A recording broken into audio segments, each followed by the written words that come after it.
আসসালামু আলাইকুম। এখন দেখবেন সংবাদ শিরোনাম।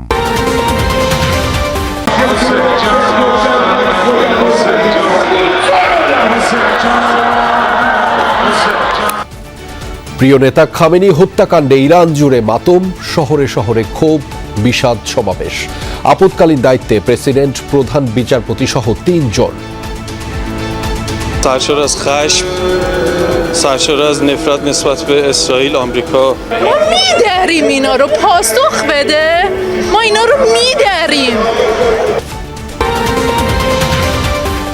1 মিনিটেই খামেনি সহ 40 জনকে হত্যা জানালো ইসরায়েল। মধ্যপ্রাচ্যে মার্কিন মিত্রদের স্থাপনায় তেহরানের হামলা, ট্রাম্প নেতানিয়াহুকে কঠোর পরিণতির হুঁশিয়ারি। همینجا خیلی صریح و شفاف به ترامپ و نتانیاهو و عوامل و ایادی آنها میگویم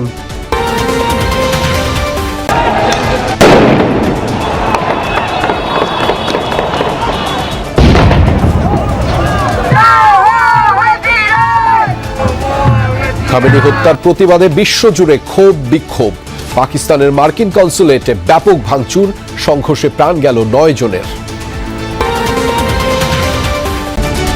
মধ্যপ্রাচ্যে বাংলাদেশিদের নিরাপত্তা নিয়ে উদ্বেগ, খোঁজ খবর রাখতে প্রধানমন্ত্রীর নির্দেশ, সব পক্ষকে কূটনৈতিকভাবে সমস্যা সমাধানের আহ্বান।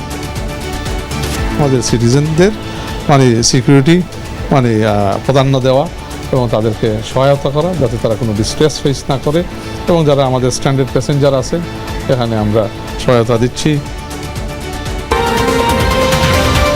24 জুলাইয়ে নিহত পুলিশের তদন্ত নিয়ে বক্তব্য দেননি, বললেন স্বরাষ্ট্রমন্ত্রী। আইনি সুরক্ষা পাবে অভ্যুত্থানের নেতৃত্ব। রমজানের পরেই সিটি কর্পোরেশনের ভোট জানালেন কমিশনার মাসুদ। এখনো নির্ধারিত হয়নি প্রতীকের বিষয়টি, খতিয়ে দেখা হবে সংসদ নির্বাচনের ঘাটতি। এবার জানাচ্ছি বিস্তারিত। শোকের মাতম চলছে ইরানে। সর্বোচ্চ নেতা আয়াতুল্লাহ আলী খামেনি নিহতের খবর ছড়িয়ে পড়ার পর রাস্তায় নেমে আসে মানুষ। ইস্পাহান, মাশাদ, কোম সহ বিভিন্ন শহরের পথে পথে নেমেছে মানুষের ঢল। প্রিয় অভিভাবককে হারিয়ে ইরানিদের বুক চাপড়ে কান্নায় ভারী হয়ে উঠেছে দেশটির বাতাস। আজ রাতেই শুরু হবে ক্ষমতা হস্তান্তর প্রক্রিয়া। দীর্ঘ ৩৬ বছর পর ইরানিদের জন্য অন্যরকম এক সকাল। বিষাদ আর হাহাকারে ভরা এই সকাল। হত্যাকাণ্ডের শিকার সর্বোচ্চ নেতা আয়াতুল্লাহ আলী খামেনি। বুক চাপড়ে কান্নায় ভারী হয়ে উঠেছে ইরানের আকাশ বাতাস। দীর্ঘ ৩৬ বছর ৬ মাস পর শেষ হলো সৈয়দ আলী হোসেন খামেনির শাসনকাল। সর্বোচ্চ নেতার মৃত্যুর খবর জানার সাথে সাথে তেহরানের সড়কে নেমে আসে মানুষ। লাখো মানুষের গগনবিদারী কান্না। কেউ কাঁদতে কাঁদতে বসে পড়েছে রাস্তায়, খামেনির ছবি হাতে দিশেহারা ছুটছে কেউ কেউ। ইরানের ঐতিহাসিক শহর ইস্পাহানে নেমেছে লাখ লাখ মানুষের ঢল। আরেক শহর মাশহাদে খামেনির মৃত্যু শোকে পতাকা উত্তোলন করা হচ্ছে শিয়া অনুসারীদের প্রধান ধর্মীয় স্থান ইমাম রেজার মাজারের সবচেয়ে বড় গম্বুজে। সেখানেও আবেগ বাঁধ ভেঙেছে অনুসারীদের। খামেনির ছবির পাশে বুকফাটা আর্তনাদ করছে মানুষ। মধ্য ইরানের কোমে শোক পরিণত হয়েছে ক্ষোভে। যুক্তরাষ্ট্র নিপাত যাক, ইসরায়েল জাহান্নামী স্লোগানে প্রকম্পিত আকাশ বাতাস। বিক্ষোভ করতে করতে বুক চাপড়ে কাঁদছে নারী পুরুষ। বীরজান শহরের কেন্দ্রস্থলে ইরানের পতাকা হাতে হাজারো মানুষের জমায়েত শোক সমাবেশে। এর শক্তিশালী জবাব দেয়া হবে। লড়াই শেষ পর্যন্ত চলবে যতক্ষণ না দখলদার ইসরায়েলকে পৃথিবীর বুক থেকে নিশ্চিহ্ন করে ফেলা যাচ্ছে। সর্বোচ্চ নেতা ঠিক যেমনটি বলে গিয়েছেন, পৃথিবীর মানচিত্র থেকে মুছে ফেলতে হবে ইসরায়েলকে। আমরা কাউকে ছেড়ে দেব না, উপযুক্ত শিক্ষা দিয়েই ছাড়বো। টেনে ছিঁড়ে ফেলবো এক একজনকে। ওরা সব সীমা ছাড়িয়ে গেছে, যা করছে তা মেনে নেওয়া যায় না।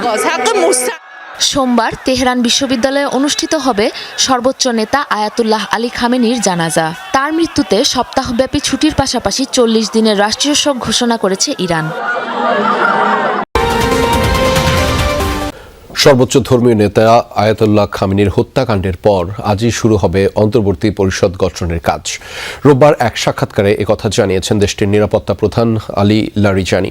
3 সদস্যের অস্থায়ী এই কাউন্সিলে থাকছেন প্রেসিডেন্ট মাসুদ মাসুদ পেজেশকিয়ান এবং সুপ্রিম কোর্টের চিফ জাস্টিস গোলাম হুসেইন মোহেসেনি এজেই, পরিষদের আরেক সদস্য গার্ডিয়ান কাউন্সিলের আইনজীবী আয়াতুল্লাহ আলী রেজা আরাফি।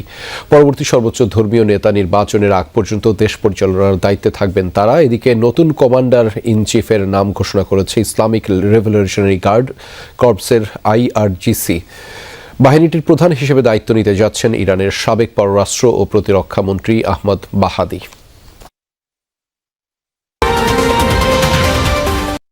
অভিযানের মাত্র 1 মিনিটের মধ্যে ইরানের উচ্চপদস্থ 40 কর্মকর্তাকে হত্যা করতে সক্ষম হয় ইসরায়েল।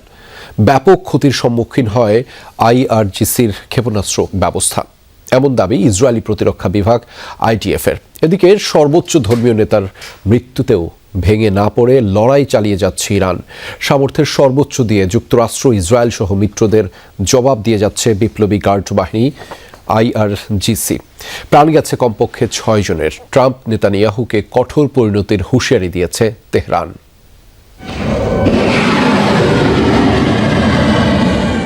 ইরানি ভূখণ্ড লক্ষ্য করে ছুটছে একের পর এক মার্কিন ইসরায়েলি ক্ষেপণাস্ত্র। কখনো যুদ্ধজাহাজ, কখনো বা লঞ্চার থেকে উৎক্ষেপণ করা হচ্ছে মিসাইল।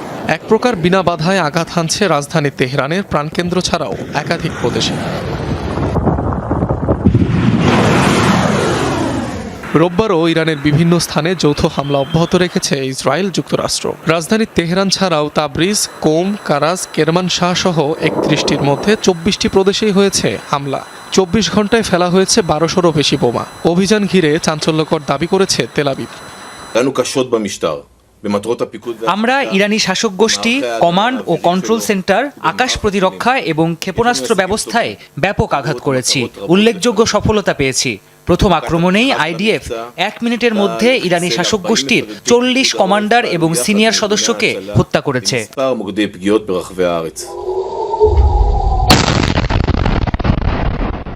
এদিকে সবার ধারণা ভুল প্রমাণ করে সর্বোচ্চ ধর্মীয় নেতার মৃত্যুর পরও মার্কিন ও ইসরায়েলি আগ্রাসনের জবাব দিয়ে যাচ্ছে তেহরান। শনিবার ইসরায়েলের রাজধানী তেল আবিব, বন্দরনগরী হাইফা, জেরুজালেম সহ একাধিক শহর লক্ষ্য করে কয়েক দফায় মিসাইল হামলা চালায় ইরান। বিলীন হয় কমপক্ষে 40টি ভবন। খামেনির মৃত্যু পরবর্তী সময়ের পরিকল্পনাও আছে। সন্দেহ নেই প্রতিরক্ষা বাহিনী এখন পর্যন্ত তাদের ক্ষমতার একটি অংশ ব্যবহার করেছে। স্পষ্টভাবে বলছি, ট্রাম্প, নেতানিয়াহু এই 2 নোংরা অপরাধীরা রেড লাইন অতিক্রম করেছে। এর মূল্য দিতে হবে। নতুন করে 6ষ্ঠ দফায় মধ্যপ্রাচ্যে আরও 27টি ঘাঁটিতে হামলা চালিয়েছে ইরান। টার্গেট করা হয়েছে মার্কিন সামরিক স্থাপনা ও সেনা সদস্যদের। কাতার, বাহরাইন, জর্ডান ও সংযুক্ত আরব আমিরাতে একাধিক ইরানি ব্যালিস্টিক মিসাইল ইন্টারসেপ্ট করা হয়েছে। সাইরেন বেজেছে কুয়েতেও। এদিকে ট্রুথ সোশ্যালে দেয়া এক পোস্টে ইরানকে নতুন করে হুঁশিয়ারি দিয়েছেন মার্কিন প্রেসিডেন্ট ডোনাল্ড ট্রাম্প। আগের যে কোনো সময়ের তুলনায় জোরালোভাবে আঘাত করা হবে ইরানকে বলে হুমকি দিয়েছেন তিনি। অনিক রহমান, যমুনা নিউজ।